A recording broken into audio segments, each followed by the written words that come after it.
আম্মা ইয়াতাসাআলুন আনিন নাবাইল আযীম আল্লাযী হুম ফীহি মুখতালিফুন কাল্লা সায়ালামুনা সুম্মা কাল্লা সায়ালামুন আলাম নাজআলিল আরদা মিহাদা। আল্লাহ বলেন নবী উম্মতকে একটু প্রশ্ন করো, আলাম নাজআলিল আরদা মিহাদা, আমি আল্লাহ কি জমিনকে বিছানা বানাই না? লিল আরদা মিহাদা ওয়াল জিবালা আওতাদা। এবার বিছানা যদি এমনিতেই থাকে নড়াচড়া করে, ওই বিছানায় ঘুমাইলে কিন্তু ঘুম লাগবে না। কেন বিছানা নড়াচড়া করে? জমিনটা তো পানির উপর। আল্লাহ পরবর্তীকারে আলম বলেন জমিনের নড়াচড়া বন্ধ করার জন্য, স্থিতিশীলতা নিয়ে আসার জন্য ওয়াল জিবালা আওতাদা, আমি আল্লাহ পরবর্তীকারে আলম পাহাড়ের মাধ্যমে প্যারাক মারলাম। এই জন্য কিয়ামতের প্রাক্কালে আল্লাহ পরবর্তীকারে আলম পাহাড়গুলোকে ধ্বংস করে দিবেন। ইয়াওমা তামুরুস সামাউ মাওরাম ওয়া তাসিরুল জিবালু সাইরাম। আল্লাহ রাব্বুল আলামিন বলেন ওই দুনিয়ার মানুষ শোনো, কিয়ামতের আগে পাহাড়গুলো ধুলার মতো হয়ে যাবে। ওয়া তাকুরুল জিবালু কাল ইগনিল মানফুস, ধুলার মতো পাহাড় উঠতে থাকবে। এইবার জমিন আর তার শক্তি হারায় ফেলবে, পুরোটা জমিন এখন আর নড়াচড়া করবে। আল্লাহ পরবর্তীকারে আলম রসুলকে জানায় দেন জমিনের উপর একটা আবরণও আছে, ওই আবরণে ধরে আল্লাহ পাক টান দিবেন এবং জমিনের ওই ত্রিপালের উপর আপনারা যেইভাবে বসেছেন এইভাবে যদি একজন দুইজন তিনজন ত্রিপালে বসে থাকেন, বাকি কয়েকজন যদি টানতে থাকেন, যেমনভাবে আপনি ত্রিপালের উপরে থেকেই শুধু যাইতেই থাকবেন। আল্লাহ রসুল সাল্লাল্লাহু আলাইহি ওয়াসাল্লাম বলেন পুরোটা জমিনের উপর একটা আবরণ আছে, পর্দা আছে। কিয়ামতের আগে ওই আবরণে ধরে টান দেওয়া হবে। পৃথিবীর জমিনের উপর যত গাছগাছালি আছে, যত ঘাস আছে, যত উদ্ভিদ আছে, সবগুলো উপড়ে ফেলা হবে। পাহাড়ও নাই, কিছুই নাই। আল্লাহ পরবর্তীকারে আলম বলেন এইবার জমিনটাকে প্রলম্বিত করে ফেলা হবে, জমিনটাকে লম্বা করে দেওয়া হবে। ওয়া ইদাল আরদু মুদ্দাত, পাহাড় তো নাই, পেনাগো নাই, খিলও নাই। এইবার জমিনকে লম্বা করতে অসুবিধা নাই, জমিনকে লম্বা করে দেওয়া হবে। তাহলে বোঝা গেল পুরাটা পৃথিবীর নিয়ন্ত্রণ আল্লাহ তাআলার হাতে, পুরাটা জমিনের নিয়ন্ত্রণ আল্লাহ তাআলার হাতে। নবীজি সাল্লাল্লাহু আলাইহি ওয়াসাল্লাম বলেন যেই দিন কিয়ামত হবে ওই দিন আল্লাহ পরবর্তীকারে আলম পুরাটা সবগুলো আসমান, একটা নয় দুইটা নয়, as-sab'at তিবাক, 7টা আসমান, খালাকা সাবা সামাওয়াতিন তিবাকাম, আল্লাহ পাক একটার উপরে আরেকটা এইভাবে 7টা আসমান বানাইছেন। আল্লাহ পরবর্তীকারে আলম 7টা জমিন বানাইছেন। আল্লাহ রাসূল সাল্লাল্লাহু আলাইহি ওয়াসাল্লাম বলেন কিয়ামতের আগে আল্লাহ পরবর্তীকারে আলম 7টা আসমান তার ডান হাত দ্বারা এমন ভাবে মশা বানায় নেবেন, আমাদের ভাষায় যেমন ভাবে কাগজকে আমরা আমাদের মুষ্টির ভিতরে নিয়ে আসতে পারেন, 7টা আসমান আল্লাহ পরবর্তীকারে আলমের মুষ্টির ভিতরে চলে আসবে। 7টা জমিন আল্লাহ তাআলার বাম হাতের মুষ্টির ভিতরে চলে আসবে। তাহলে বোঝা গেল আসমান জমিন এবং তার মধ্যখানে যা আছে সবকিছুর নিয়ন্ত্রণ কার হাতে? জোরে বলেন কার হাতের নিয়ন্ত্রণ? এবার পুরাটা পৃথিবীর মধ্যে যত বিপর্যয় হয় সবকিছুর জানান আল্লাহ তাআলা দিলেন কেমনে হয়। সুতরাং পৃথিবীর নিয়ন্ত্রণ যার হাতে, উনি ওই জানেন পৃথিবীর মধ্যে কেমনে বিপর্যয় হয়। কথা বলেন ঠিক কিনা? নিয়ন্ত্রণ তো আল্লাহর হাতে। আল্লাহ এখন বলছেন পৃথিবীতে বিপর্যয় কেমনে সৃষ্টি হয়, যাহারাল ফাসাদু ফিল বাররি ওয়াল বাহর বিমা কাসাবাত আইদিন নাস। আল্লাহর জমিনে জলে স্থলে যত দুর্যোগ, যত বিপর্যয় সংঘটিত হয়েছে বিমা কাসাবাত আইদিন নাস, এই সবগুলো কেন? বলে মানুষের হাতের কামাই, মানুষের কৃতকর্মের ফল। মানুষের কাজের কারণে পৃথিবীর মধ্যে দুর্যোগ সৃষ্টি হয়। आदम के लिए फख्र ये आली नसबी है,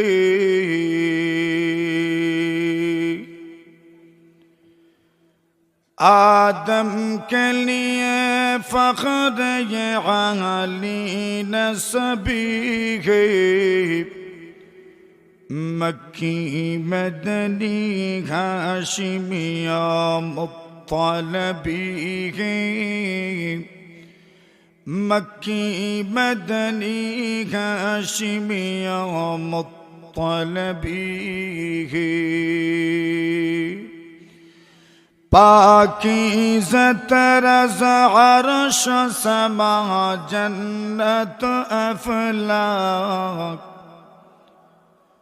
पाकीज़ा तरज़ अर्श समा जन्नत अफलाक आराम गही पाक रसूले अरबी है आराम गही पाक रसूले अरबी है ज़ाइर बैत नबवी याद रखे ज़ाइर बैत नबवी याद रखे बेक़ाइद या जंबिश लब बेअदबी है बेक़ाइद या जंबिश लब बेअदबी है आग सत कदम पसत नजर पसत सदा हो ख़ाबिद यगा रूह रसूल अरबी है ख़ाबिद यगा रूह रसूल अरबी है ला इलाहा इल्लल्लाह जुर्श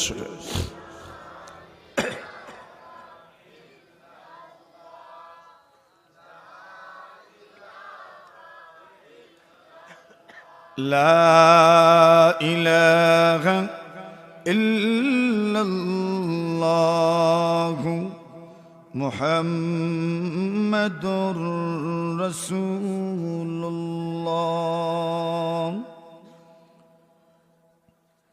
ঐতিহ্যবাহী সংগঠন দারুন নাজাত ইসলামী সংঘের উদ্যোগে আয়োজিত অধ্যক্ষার দুদিন ব্যাপী চিত্রবার্ষিক তাফসিরুল কোরআন মাহফিলের প্রথম দিনের ইশার নামাজের পরের অধিবেশনের নিহায়ত কাবিল ইহতারাম জনাবে সদরে জলসা ফদিলাতুল উস্তাদ উস্তাদুল উলামা ওয়াল মুহাদ্দিসিন হযরত মাওলানা গিয়াসউদ্দিন সাহেব হাফিজাহুমুল্লাহ ওয়া রাআহুম মুহতামিম রায়পুর মামরুকপুর টাইটেল মাদ্রাসা মঞ্চে উপবিষ্ট উস্তাদুল উলামা ওয়াল মুহাদ্দিসিন ফদিলাতুল উস্তাদ হযরত মাওলানা আব্দুল আলী সাহেব হাফিজাহুমুল্লাহ ওয়া রাআহুম উপস্থিত মুহতারাম মুআজ্জাজ মুকাররম হযরত উলামায়ে কেরাম মুরব্বী সাহেবান যুবক ভাইরা পর্দার আড়ালে অবস্থানরত অত্যন্ত শ্রদ্ধেয় সম্মানিত মা ও বোনেরা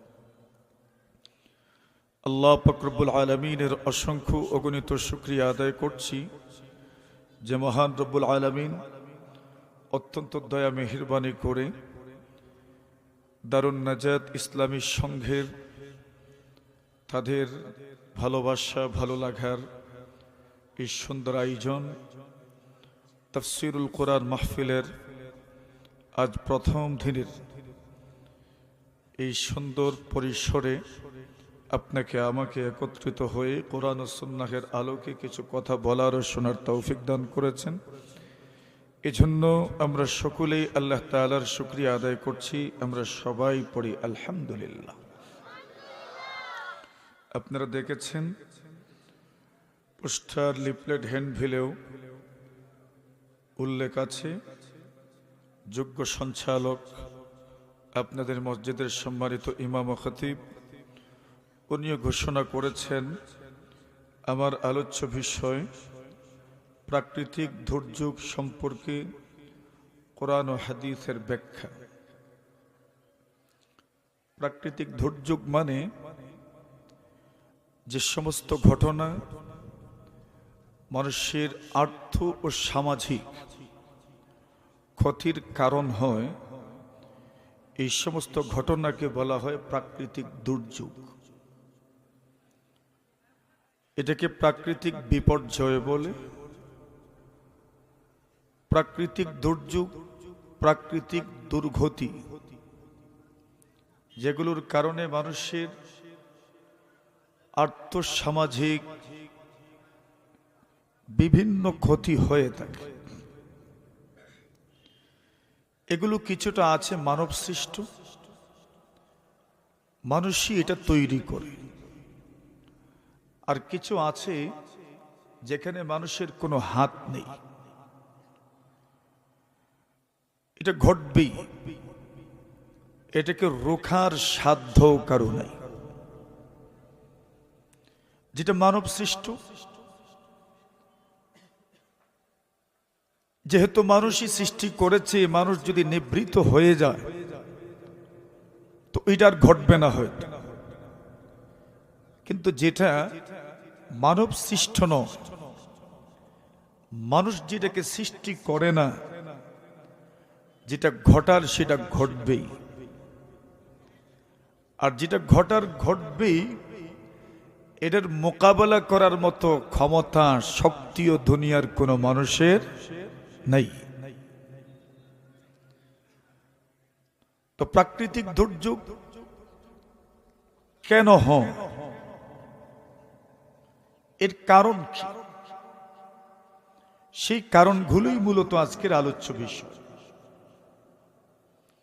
প্রাকৃতিক দুর্যোগ, এটাকে অস্বীকার করার কোনো সুযোগ নেই। এটা মানব জীবনের একটা গুরুত্বপূর্ণ এবং অনিবার্য একটা অংশ। প্রাকৃতিক দুর্যোগ, এটাকে নিয়েই আমাদেরকে বসবাস করতে হয়। প্রাকৃতিক দুর্যোগ আসলে দেখা যায় আমাদের কোন কোন দুর্বলতা আছে।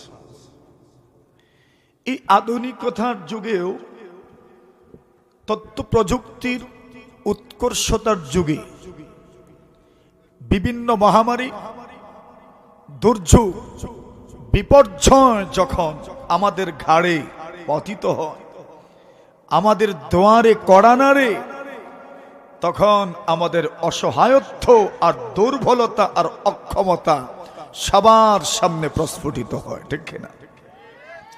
অথচ আধুনিকতায়, তথ্য প্রযুক্তির উৎকর্ষতায় আমরা কত উপরে উঠে গিয়েছি। দুনিয়ার অবস্থা কেমন, যে দুনিয়ার অবস্থা এমন, তথ্য প্রযুক্তির উৎকর্ষতার কারণে আমরা এখন ধারণা করতে বসেছিলাম যে আমাদের তো আর ক্ষতি করার মতো শক্তি সামর্থ্য আর কারো নাই। এটাই আমরা মনে করছিলাম। আল্লাহ তাআলা উদাহরণ দিয়েছেন, এক ব্যক্তির বাগানে সুন্দর ফসল উৎপাদিত হয়েছে, কাটার সময় একদম ঘনিয়ে এসেছে। আল্লাহর বান্দা ফসলের চতুর্পাশে ঘুরে আর বলে, ওয়াজান্না আহলুহা, আল্লাহ বলছেন এই ফসলওয়ালা মনে করে আর তো একদিন অথবা কয়েক ঘন্টার ভিতরেই আমি এই ফসল আমার ঘরে উঠায় নিব। আল্লাহ বলেন, লোকটা এই ধারণাতেই তাকে এমতাবস্থায়, আতাহা আমরুনা লাইলান আও নাহারা, দিনে বা রাতে আমি আল্লাহর পাঠানো প্রেরিত আযাব আর গজব, দুর্যোগ, বিপর্যয় চলে আসে, এমন অবস্থা করে দে ফসলের। সকালবেলা ঘুম থেকে উঠার পরে দেখা যায় গতকাল মনে হয় এখানে কিছুই ছিল না, ঠিক না বেটি? এমন হয় না? দেখবেন, দেখা যায় জমিনে ধানের অভাব নেই, মাশাআল্লাহ। আপনি সকালবেলা কাটবেন, কামলাকে পর্যন্ত টাকা দিয়ে রাখছেন, সকালবেলা আইসো আমার ধান কেটে দিও। আর রাত্রি বেলাই এমন এক ঝড় আসলো, শিলাবৃষ্টি আসলো, বৈশাখ মাসের ধান, এখন সকালবেলা দেখা যায় আর কাটার মতো কোনো দান ওই জমিনে নাই।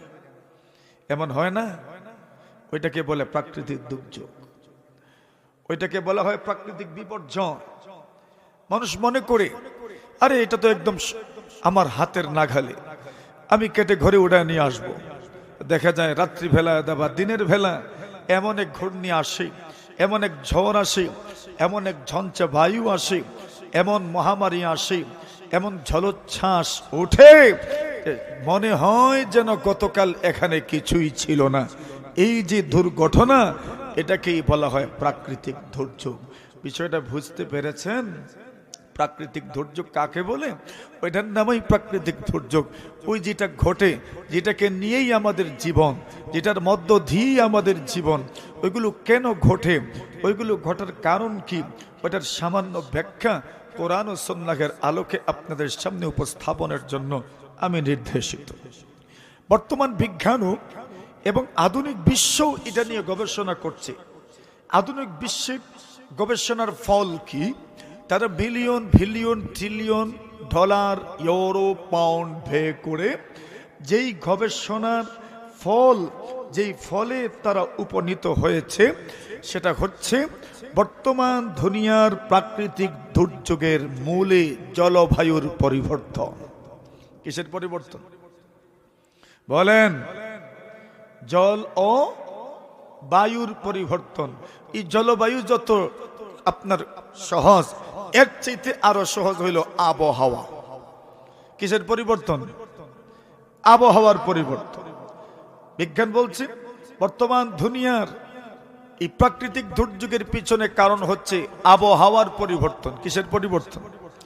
আবহাওয়া। আবহাওয়া বুঝেন তো? আব মানে পানি, ওই পানিকে জল বলে। কি বলে? জল। আর হাওয়া মানে বাতাস, আর বাতাসকে বায়ু বলে। ওই জলবায়ু মানে কি? আবহাওয়া। পানি ও বাতাসের পরিবর্তন। পানি ও বাতাসের পরিবর্তনের কারণে প্রাকৃতিক দুর্যোগ ঘটে, প্রাকৃতিক বিপর্যয় ঘটে। এটা বিজ্ঞানের বক্তব্য। আবহাওয়ার পরিবর্তন, জলবায়ুর পরিবর্তন। আর জলবায়ুর পরিবর্তন কেন হয় বলে, অতিমাত্রার কার্বন নিঃসরণ হওয়ার কারণে পুরা পৃথিবীর আবহাওয়ার পরিবর্তন ঘটছে। আপনি দেখবেন আমরা বাংলাদেশি মানুষ বা আমাদের বাংলাদেশ বা উন্নয়নশীল যত রাষ্ট্র আছে, এই সমস্ত রাষ্ট্রে এত তথ্য প্রযুক্তির ব্যবহারও নাই। পুরো দুনিয়াতে যত আজব আজব শিল্প কারখানা আছে, পুরো দুনিয়ায় যত শিল্প কারখানা বেশি, যেই সমস্ত রাষ্ট্রে, এই সমস্ত রাষ্ট্রে আপনার এগুলোর ব্যবহার বেশি, প্রযুক্তির ব্যবহার বেশি। আর প্রযুক্তির ব্যবহার যত বেশি হবে, কার্বন তত নির্গত হবে। বেশি মাত্রার কার্বন পৃথিবীর জলবায়ু পরিবর্তনের মূলে, নেপথ্যে, আবহাওয়ার পরিবর্তনের নেপথ্যে হচ্ছে আপনার দুনিয়ার বিভিন্ন রাষ্ট্রের বড় বড় কলকারখানা।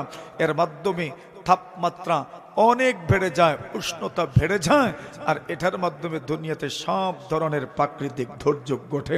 এটা হলো বিজ্ঞানের বক্তব্য। কথা বুঝতে পেরেছেন? এটা কোরআনের সাথে সাংঘর্ষিক নয়, হাদিসের সাথে এটা সাংঘর্ষিক নয়। বর্তমান দুনিয়াতে যে রাষ্ট্র যত উন্নত, এই রাষ্ট্রের মাধ্যমেই পৃথিবীর ক্ষতি তত বেশি হচ্ছে। তাদের বিশাল বিশাল কলকারখানা, এগুলো যত পরিচালিত হচ্ছে, কার্বন তত নিঃসরণ হচ্ছে। এখন পৃথিবীর ছোট ছোট রাষ্ট্রগুলো আক্রান্ত হচ্ছে বড় বড় রাষ্ট্রগুলোর ওই সমস্ত ব্যবহারী জিনিসের মাধ্যমে। এটা বিজ্ঞানের বক্তব্য। এই বক্তব্যের সমর্থন ইসলাম করছে। বিজ্ঞানীরা গবেষণা করতে করতে যেই সিদ্ধান্তে পৌঁছেছেন, আরবের মরুর বুকে একজন সাধারণ মানুষের মতো যিনি বসবাস করতেন, মুহাম্মদুর রাসূলুল্লাহ সাল্লাল্লাহু আলাইহি ওয়াসাল্লাম, আমাদের সামনে এই বিষয়গুলোই তুলে ধরেছেন। সুবহানাল্লাহ। আধুনিক বিজ্ঞান যত সিদ্ধান্তে পড়ছে, ডলার, হাজার হাজার ডলার, ইউরো, পাউন্ড ব্যয় করে ইসলামের রাসূল হাজার বছর আগে সেই কথাগুলো মাত্র আওয়ামী বক্তব্যের মাধ্যমে, সর্বসাধারণের সামনে সাধারণ বক্তব্যের মাধ্যমে, এটা পিএইচডি গবেষণা নয়, সাধারণের সামনে যে বক্তব্য পেশ করেছেন, সেই বক্তব্যের মাধ্যমে এই কথাগুলো পেশ করে গেছেন। সুবহানাল্লাহ, জোরে বলেন। এটা আমাদের রাসূল এবং আমাদের দ্বীনের সৌন্দর্য বটে।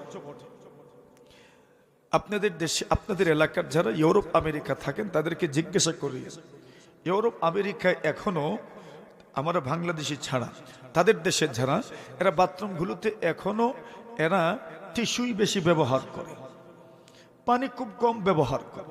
ওটা এখনো রীতি আছে তাদের। এজন্য সব জায়গায় আপনি পানি খুঁজেও পাবেন না, টিস্যুর উপরই তারা যথেষ্ট মনে করে।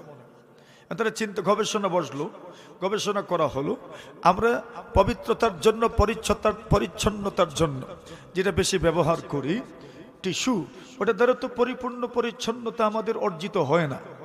এখন তারা গবেষণা করতে করতে করতে করতে করতে করতে সিদ্ধান্তে পৌঁছলো আমাদের একটা কাজ করা দরকার, সেটা হচ্ছে ভিজা টিস্যু ব্যবহার করা দরকার।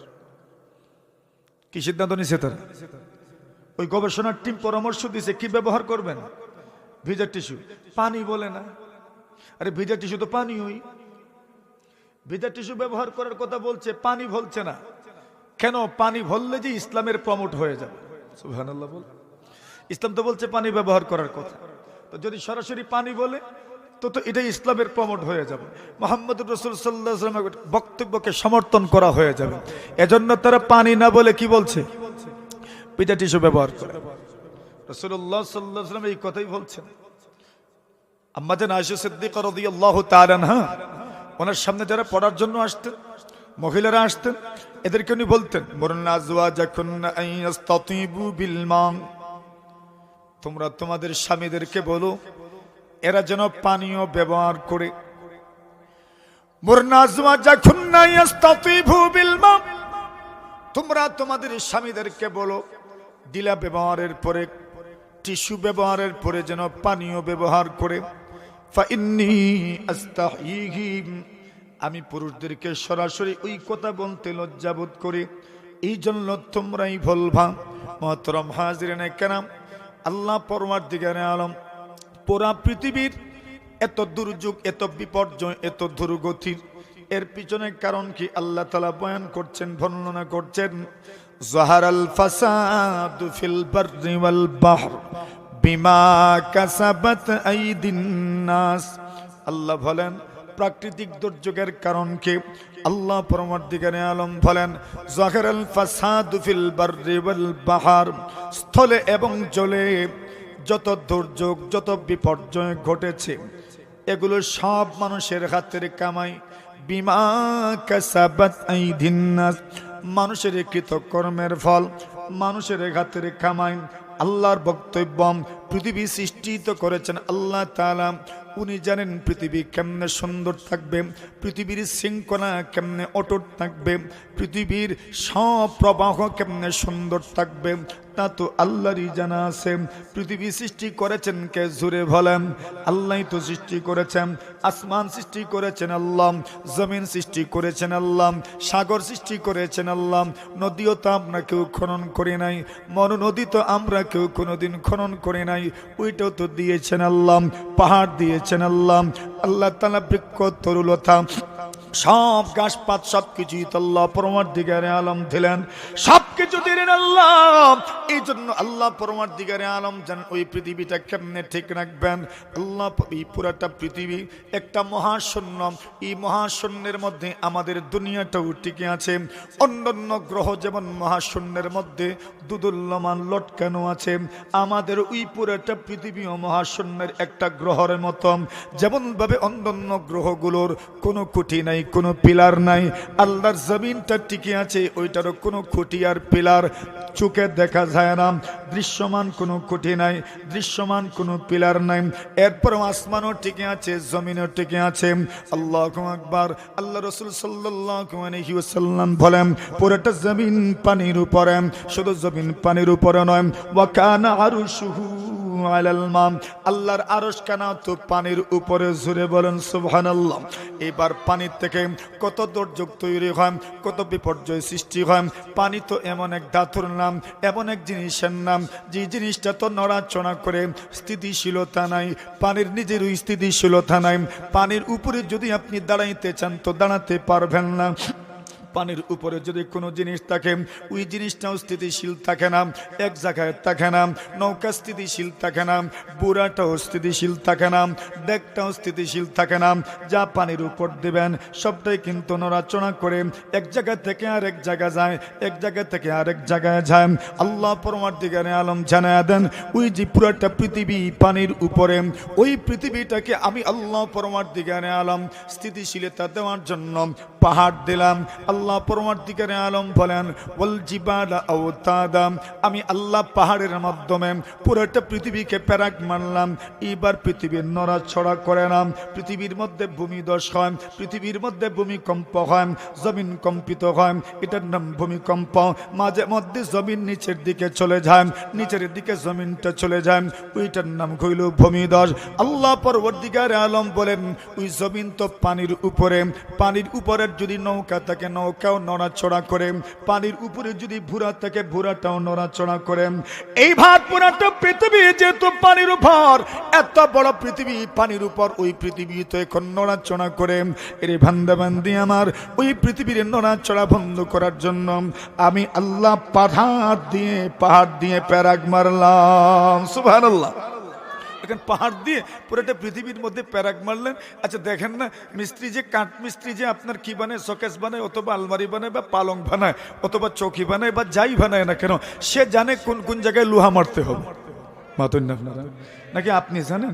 আপনার মতো মারলে তো হবে না, সে জানে কোন কোন জায়গায় লোহা মারলে ওইটা নড়াচড়া করবে না, ওইটা তার জানা আছে। আল্লাহ জানেন কোন কোন জায়গায় পাহাড় দিতে হবে, কোন কোন জায়গায় জয়েন্ট, ওটা কার জানা আছে? জোরে বলেন না, কার জানা আছে? আপনার মনে মনে আসতে পারে এই সব পাহাড় শ্রীমঙ্গল কেন? মাতুন না আপনারা, কিছু এখানে দিলে তো পারতেন। আল্লাহ জানেন কোন কোন জায়গায় দিতে হবে খিল, কোন কোন জায়গায় প্যারাক মারতে হবে, ওইটা কার জানা আছে? আল্লাহ তাআলার জানা আছে।